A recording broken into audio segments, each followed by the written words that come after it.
Hi there, this is Jason Lauritsen with Quantum Workplace, and I'm excited to be here with you today. I want to first thank the IOC for inviting me to do this, to talk about one of my favorite topics with you, which is best places to work and employee engagement. And I'd like to welcome all of you as students out there to this. I wish I could be there with you. I wish we were sitting together doing this today, but hopefully I can make this exciting and energizing for you even from a distance. So let's jump off. I wanted to start by sharing with you a little bit about what our agenda is going to be. And today, basically, there's three things I want to do with you. I want to talk about what a best place to work program is and sort of what's involved in that.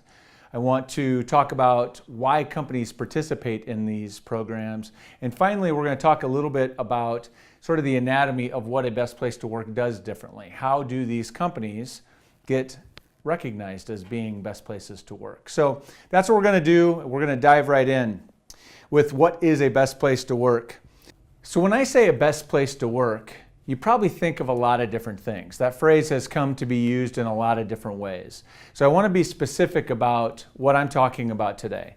When I use the phrase best place to work today, I'm very specifically talking about a company that has entered into a contest to compete on the merits of its workplace, sort of what kind of workplace, what kind of work experience it provides for employees.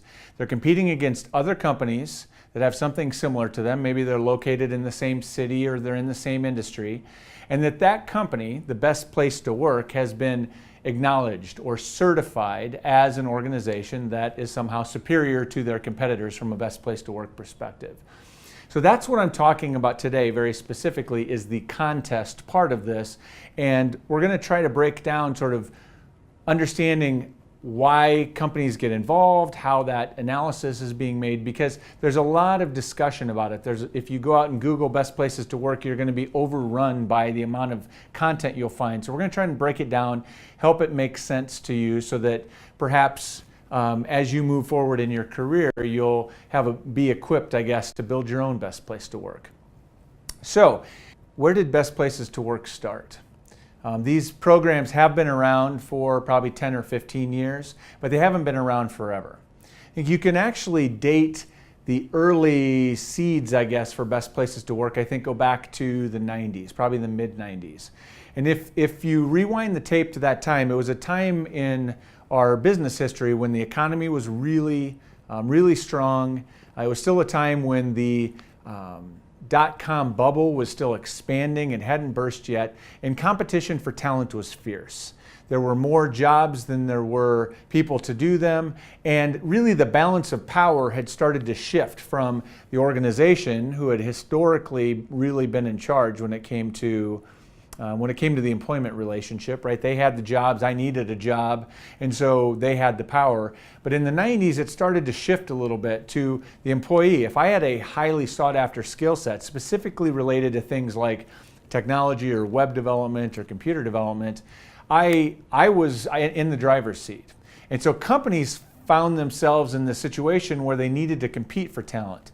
And in fact, it was at this time that the global consulting firm McKinsey & Company had actually done some research, and they published a research paper that initially was turned into a book called The War for Talent, which was really sort of laid out. It was the first time that we really called out that there was a battle for talent, and that was sort of the signal that things had shifted. And it was around the same time, late 90s, when we started to see the first best places to work programs come into effect. And that was largely driven by the fact that companies suddenly found themselves with this need to differentiate, to stand out. It wasn't enough just to have jobs. It wasn't enough just to be a big company. It wasn't enough just to pay a paycheck anymore. I was in a battle, if I was an employer, for the best talent in the market, and I needed a way to show them that I'm better. I'm somehow better. You should choose to come work for me. And so some really, some business people who saw an opportunity sort of launched into this. And so the early programs really sort of coincided with this demand for talent, and the first best places to work contests were born. So if I break down what we talk about when we talk about a best place to work program, most programs, and there's a bunch of them, my company, Quantum Workplace, provides the technology and the measurement tool behind 40 plus contests across the US. The most widely known is a program that is published, or I guess the list is published by Fortune magazine, the 100 best companies to work for. The Fortune list, and that list is actually done, or the company like ours that puts that list together does the assessment of companies. It's called the Great Place to Work Institute. And they really get credit for creating the industry that is now the best places to work business. So the Great Place to Work Institute was the first one really to come on to the scene with a contest. But all the contests are similar in nature, ours, theirs, and many others that have now come onto the scene. And really there's sort of three parts to that process. Companies can nominate or be nominated. Usually they're either nominated by an employee or by someone else that works at the company, maybe that has a vested interest, like a human resources person, in seeing the company do well in this contest. There's then an evaluation period, which might involve things like giving employees a survey. It might involve writing some essays or supplying information about the company to the contest producers. And then finally, there's the celebration, which is what most companies are in this for, right? They want to be celebrated for being a best place to work. So that can involve being on a list that's published like in a Fortune magazine or in another business publication or another newspaper publication. It can involve attending an event where you're recognized. But that's really kind of the mechanics of how these programs break down and how they work. So there, I'm going to pause for a minute to give you a time for some discussion, and we'll be right back.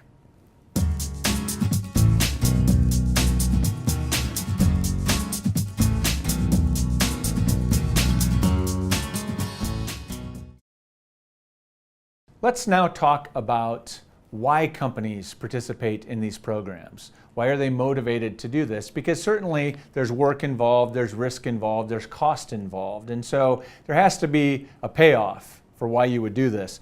So what I want to share with you is this is a map of the programs that we at Quantum Workplace administer. This is where we are generally partnered up with some kind of publication, whether it be a business journal or a newspaper, where they're hosting a Best Places to Work program. What our organization does is we provide all of the administration and the technology infrastructure and the model to assess and measure employee engagement at the workplaces, at the companies that participate, and then we produce a list back to the organizations as to which companies are the most engaged, and those end up being the ones that are top of the list. I'm going to talk more about how we do that in a minute.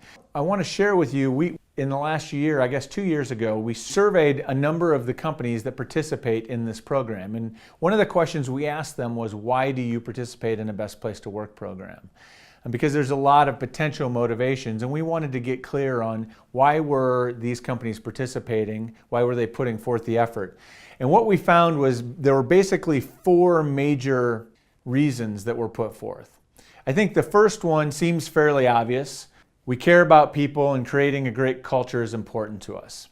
I think that's almost one that you can't, if that's on a list, you almost have to check that if you're a company. I think most of the companies that win Best Places to Work as a sort of a price of entry, they have to care about their employees, about their culture. That's sort of part of what makes them a good place to work or puts them on that track. But I think more interestingly is when you look at number 2, 3, and 4, is that all three of these are really about becoming an employer of choice. They're about building our brand with potential employees and with current employees as a great place to work. So I think most of the organizations that are compelled to get on these lists are doing it to boost their recruitment efforts. Not that that doesn't help them, or not that they don't care about culture internally, because I think they do. But the reason they would subject themselves to this process, the reason that they would put the time and energy and effort into this process, is because they want to be on the list. They want to be recognized as a best place to work. And so when we talk about this, when we look at that as from Quantum Workplace perspective, the way we define a best place to work is that great workplaces are those that are exceptional at engaging employees. And so that phrase employee engagement gets tossed around a lot too. You've probably heard that phrase a lot, and I think there's some loose definition around that. So just to be clear, when we talk about employee engagement, what we're measuring, that engagement is basically sort of, we talk about it as the sum of three outcomes that we really care about and value as businesses. That we advocate, that our employees are advocates for us, they tell a great story about our company, that they're applying discretionary effort, which is really that their heart and soul is in their work, so they're willing to go above and beyond. And finally, that they're intent on sticking around, right? They want to stay with us. So there's a desire to be retained as an employee, to be around. And so that is how we define engagement, and that is the measure that we use to determine which workplaces end up as recognized as best places to work on our list. And I think an important thing to consider in that is that when we are measuring engagement, we are determining the level of engagement strictly based on the voice of the employee, because we think at the end of the day that's what matters. The notion of best workplace is a subjective one. Think about what is the best movie of all time, or what is the best flavor of Gatorade, right? It depends on who you ask, would be dependent on what answer you would get. Best workplaces, we decided, was very similar to that. And so the best person to ask isn't some expert somewhere, it is the employees themselves that work in the organization. Let them tell us what best is. And so we built an instrument. The way that we measure engagement is with a 37-item instrument, a survey tool that employees complete. This survey tool measures, these 37 items measure across 10 areas of engagement, 10 categories we call them. And those categories range from things like teamwork and manager effectiveness, trust in senior leaders, feeling valued, through to things like benefits and even compensation. And so we use this measure to determine, employees weigh in on how their company is doing on these factors. Now, when we talk about engagement, sometimes, again, this is one of those things we step back. We use engagement. Sometimes people think engagement's sort of a touchy-feely thing, that it's a feel-good cultural kind of HR measure. But the reason we use it, you remember when I talked about it, engagement for us is a measure of outcomes that matter, outcomes that drive business results. And you don't have to take our word for it. We did the research. We analyzed through our data set with best places to work. We took a look. And you don't have to understand all of the data here, but just to understand that when you look at this particular slide, what you're seeing is a comparison of companies that had higher engagement, which is the companies that are in dark blue, versus the companies that had lower engagement, which is the companies in light blue. And what you notice is that when you compare revenue growth over 3 years, almost twice the rate of revenue growth when you compare those with higher engagement to lower. You can see the comparison in terms of the percentage of employees that are engaged in these higher engaged companies, so you kind of understand the difference of what it would feel like to work there. But then you can also see that when you compare the, again, dark line being highly engaged to light blue line being less engaged, huge difference in stock price growth, quarterly revenue growth, even price to sales ratio. So we know through our analysis that engagement isn't a touchy-feely thing. It is absolutely about business results. So the way we think about best places to work is that if you're a best place to work, it is very, very likely that you are also producing best-in-class performance. You're creating competitive advantage over your peers. So I want to pause there again to give you an opportunity to digest and discuss, and we'll be right back.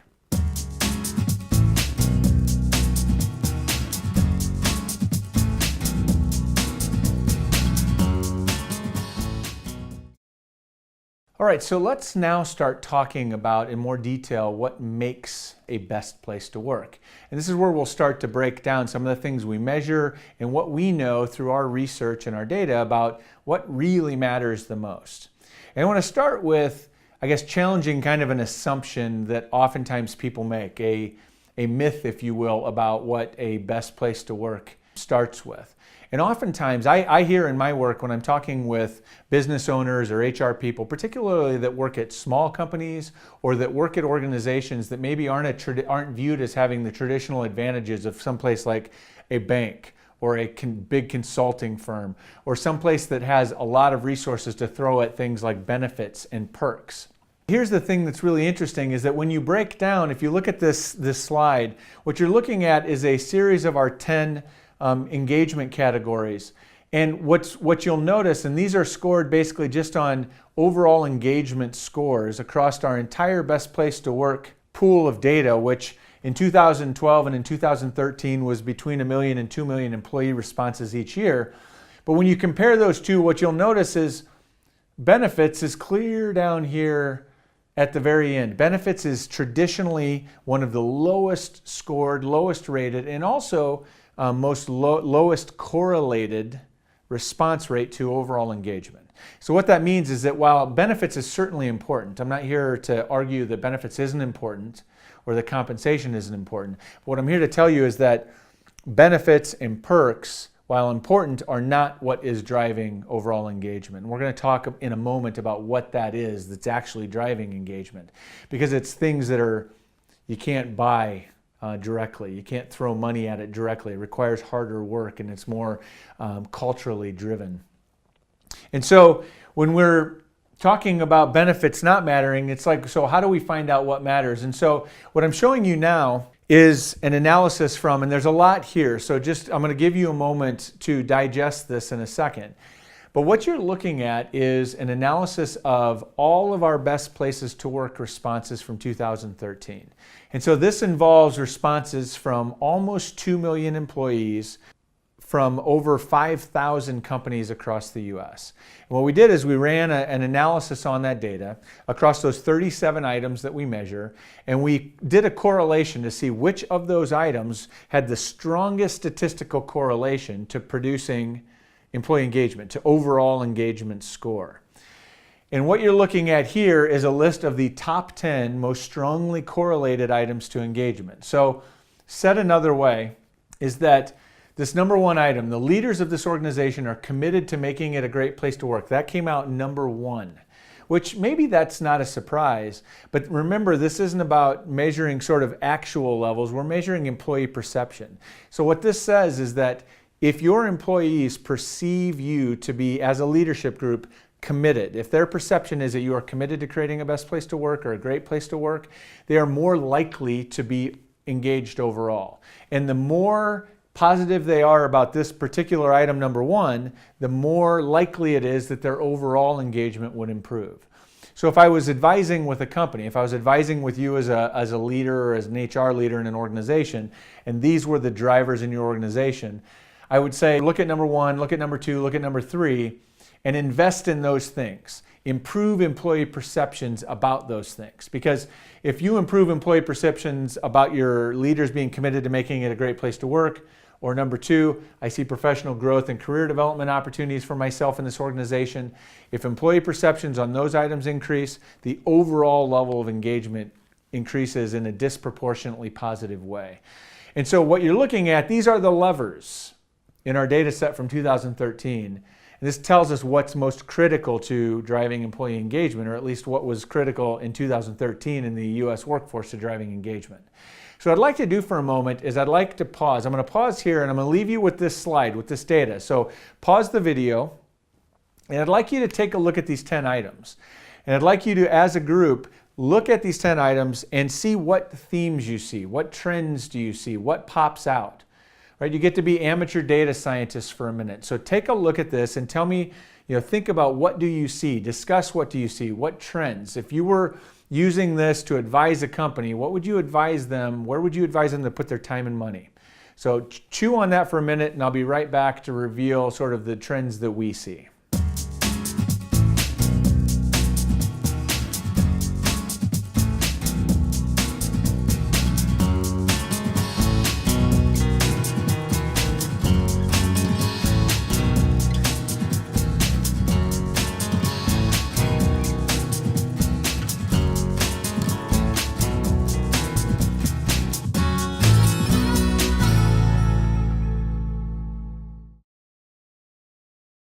All right, welcome back. I hope you came up with some interesting insights. I would be surprised if some of the insights that I arrive at aren't similar to what you arrived at on your end as well. So let's take a look. The first insight I think that jumps out at most people on this is that leaders or leadership shows up in 4 of the 10 items. So leadership is clearly a really big deal. And when you look at these items, you see leaders are committed to making a great place to work. Leaders value people. I trust senior leadership, right? That is a really, really critical piece. And that's not unique just to our data. If you go out and you look at other research around employee engagement or about creating a great culture, having strong leadership and fostering trust in senior leadership is really, really important. Our data was no different. So that was number one. I'm guessing that one jumped out at you. I'm also guessing that number two jumped out at you. That is, 2 of the top 4 items on this list were about career development, about career goals. At least in 2013, we saw definitely employees saying, career development is important to me. It's important to my engagement. Interestingly, this item moved up on our list, or has moved up over the last couple of years as the economy has improved, as business has improved. Employees have started thinking again more about their own development. They've started to become more selfish about their career, which I think is a good thing for employees and companies. So that was number 2. You probably picked up on that one.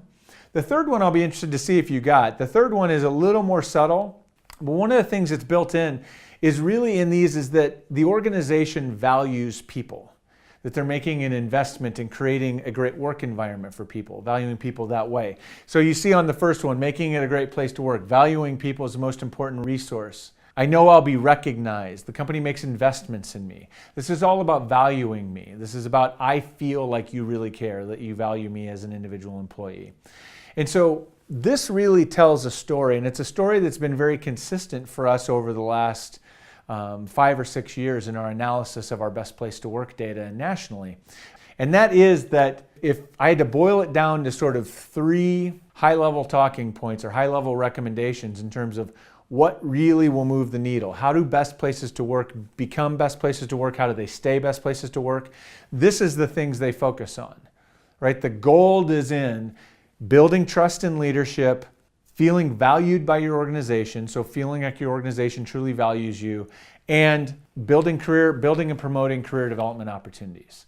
If I work in an organization where I trust my senior leadership, I feel good about leadership and where we're going, that I feel like I'm valued by the organization and I feel like my career is progressing and the company's helping me progress, chances are that's a pretty good place to work, and I probably feel really good about working there as an employee. So this is the high-level conclusions about what is a best place to work, what makes a best place to work, what are the best companies doing when it comes to creating workforce. So I'm going to let you pause and chat about that. Be interested if that's consistent with your own experience, and we'll be right back.